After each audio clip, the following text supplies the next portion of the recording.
Hello everyone, you are watching tight clinic पे doctor Maryam and I am doctor Maryam.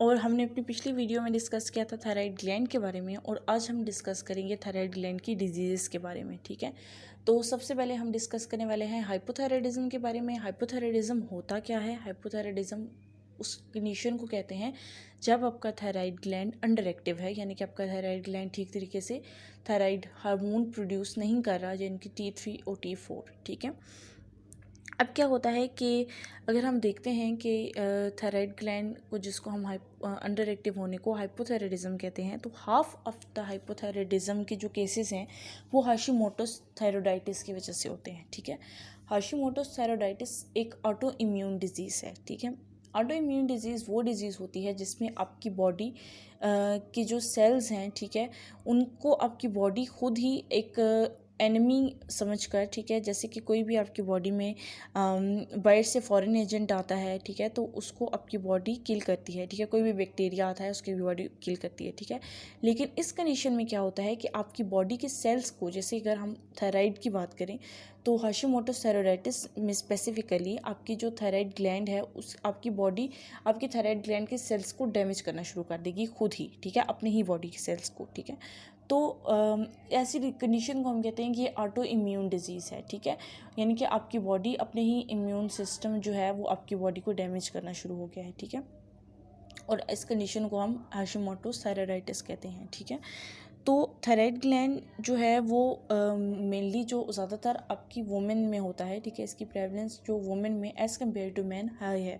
ठीक है, और वुमेंस में भी ये जो अबव 40 है, इसकी जो वो रेशो है वो ज़्यादा होती है। ठीक है, मेनोपॉज के बाद वुमेंस को most of the time thyroid disease हो जाया करती है। ठीक है, अब अगर हम बात करते हैं थायराइड के सिम्टम्स की, ठीक है, तो थायराइड में क्या होता है? फिटीग होती है। ठीक है, यानी कि थकन हो जाना, फॉरगेटफुलनेस, ठीक है, चीज़ें भूलने लग जाते हैं आप। ठीक है, आपको डिप्रेशन होता है, आपके मेंसेस हैवी होते हैं, आपके ड्राई हेयर होते हैं। ठीक है, आपके बाल ड्राई हो जाते हैं, आपके बाल थिन हो जाते हैं, और अगर आपके बालों में कर्ल्स हैं, ठीक है, तो वो ख़त्म होना शुरू हो जाते हैं। ठीक है, तो आपके your hair will be more straight if you have hypothyroidism.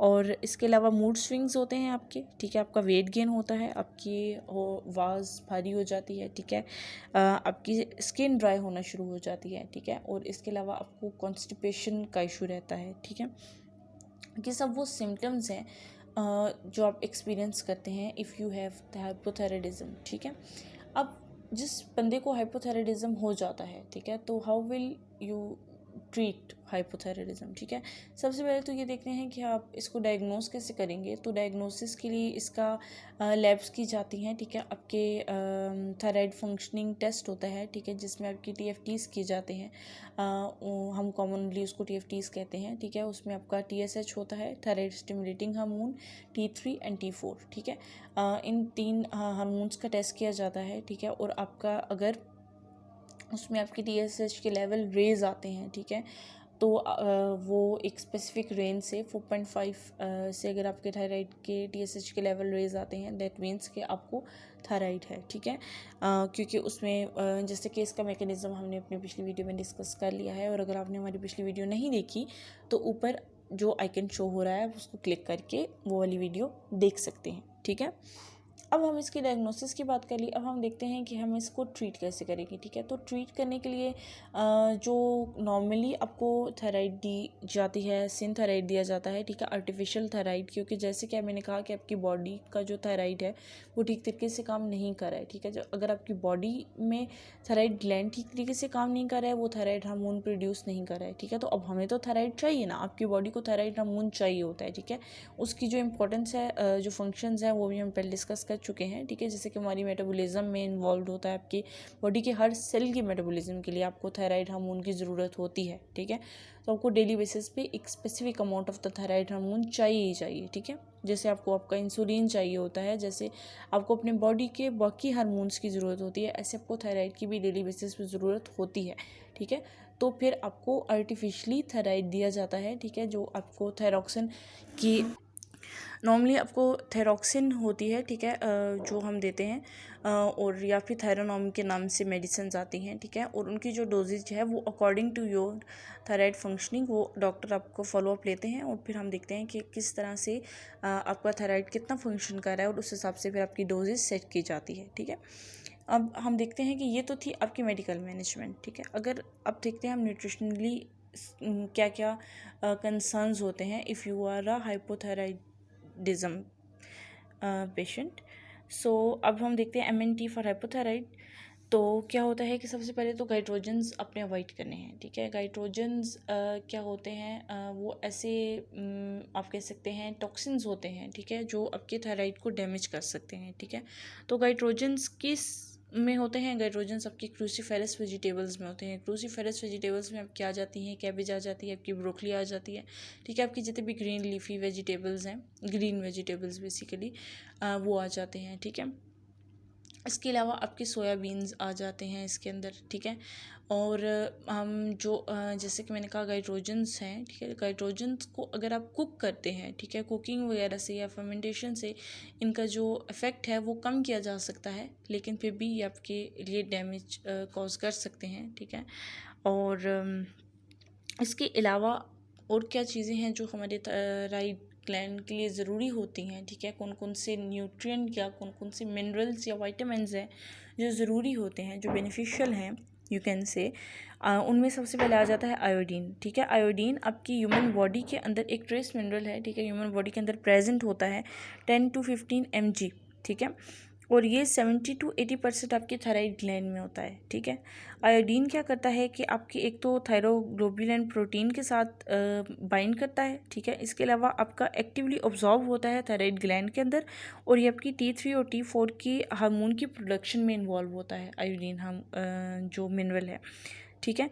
और जो हमारी बॉडी को डेली 60 mcg थायराइड आयोडीन चाहिए होता है, 60 mcg आयोडीन चाहिए होता है for the production of T3 and T4, ठीक है।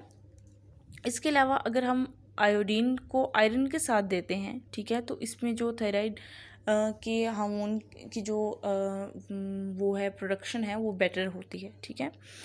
अब हम देखते हैं सेकंड चीज़ है, जो हम अपना सेकंड मिनरल डिस्कस करने वाले हैं वो है आयरन, ठीक है।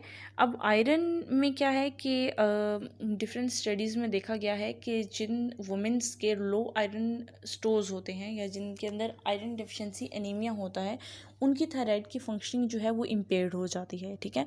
या समटाइम्स अगर कोई हाइपोथायराइडिज्म का पेशेंट है तो आप उसको देखते हैं, तो उसमें अगर आप उसके आयरन स्टेटस चेक करते हैं और वो लो हैं, तो मोस्ट ये बहुत ज़्यादा इसकी चांसेस हैं कि वो आपके थायराइड को इफ़ेक्ट कर रहे होंगे, ठीक है। तो अगर आप कोई एनीमिक पेशेंट है, वो हाइपोथायराइड का भी पेशेंट है, ठीक है, तो आप उसको आयरन सप्लीमेंटेशन देते हैं या विद डाइट आप उसके आयरन स्टोर्स को इम्प्रूव करते हैं, ठीक है। और ये डिफरेंट स्टडीज़ में देखा गया है कि जिनको सिंथायराइड दिया जा रहा है, इनके आर्टिफिशली थायराइड हार्मोन दिया जा रहा है और साथ आयरन के लिए भी सप्लीमेंटेशन दी जा रही है, तो ये दोनों थेरेपीज़ आपके जो थायराइड की फंक्शनिंग को इम्प्रूव करने में बहुत ज़्यादा हेल्प कर सकते हैं, ठीक है। अब क्या आ जाता है सिलेनियम, ठीक है। सिलेनियम आयोडीन के बाद जो मोस्ट इम्पॉर्टेंट न्यूट्रिएंट है ना, वो आपका सिलेनियम है, ठीक है। सिलेनियम ने क्या करना होता है कि सिलेनियम ने आपके T4 को T3 में कन्वर्ट करना होता है, ठीक है। ये बहुत इम्पॉर्टेंट है आपकी इनकी थायराइड थायरॉक्सिन को T3 में कन्वर्ट करने के लिए, ठीक है। T4 इनएक्टिव फॉर्म है, ठीक है, और उसको T3 में कन्वर्ट करता है किडनी और लिवर के अंदर, ठीक है। अगर आपका सेलेनियम नहीं होगा तो आपका जो है ना T3 की डेफिशिएंसी हो सकती है आपकी बॉडी के अंदर, ठीक है। फिर उसके बाद आ जाता है आपका मैग्नीशियम, ठीक है। मैग्नीशियम जैसा कि हमें पता है कि फोर्थ मोस्ट अबंडेंट मिनरल है बॉडी के अंदर, ठीक है, और ये बहुत इंपॉर्टेंट होता है आपके डिफरेंट बॉडी के फंक्शनिंग के लिए, एंजाइमेटिक रिएक्शंस के लिए बहुत इम्पॉर्टेंट है। और इसी तरह से ये थायराइड जो ग्लैंड है उसके फंक्शनिंग के लिए भी बहुत इंपॉर्टेंट है, ठीक है। और डिफरेंट स्टडीज़ में ये देखा गया है कि जो लोगों में मैग्नीशियम का स्टेटस लो होता है, ठीक है, मैग्नीशियम कम होता है जिनकी बॉडी में, ठीक है, उनको हाशिमोटोज़ और हाइपोथायराइडिज्म की चांसेस उनके इंक्रीज़ हो जाते हैं, ठीक है। तो मैग्नीशियम भी बहुत इंपॉर्टेंट है आपकी थायराइड हार्मोन के फंक्शनिंग के लिए। और इसके अलावा आपके विटामिन डी जो है, विटामिन डी बहुत इंपॉर्टेंट है आपके थायराइड की फंक्शनिंग के लिए। और जिन लोगों में विटामिन डी स्टेटस लो होता है उनमें हाशिमोटोस हाइपोथायरायडिज्म के जो चांसेस हैं वो बढ़ जाते हैं। ठीक है, तो that's all from today's video. ठीक है, आई होप आपको हमारी आज की वीडियो अच्छी लगी होगी। And if you like the video please do like, share and subscribe my channel, and that's all. Stay tuned with me.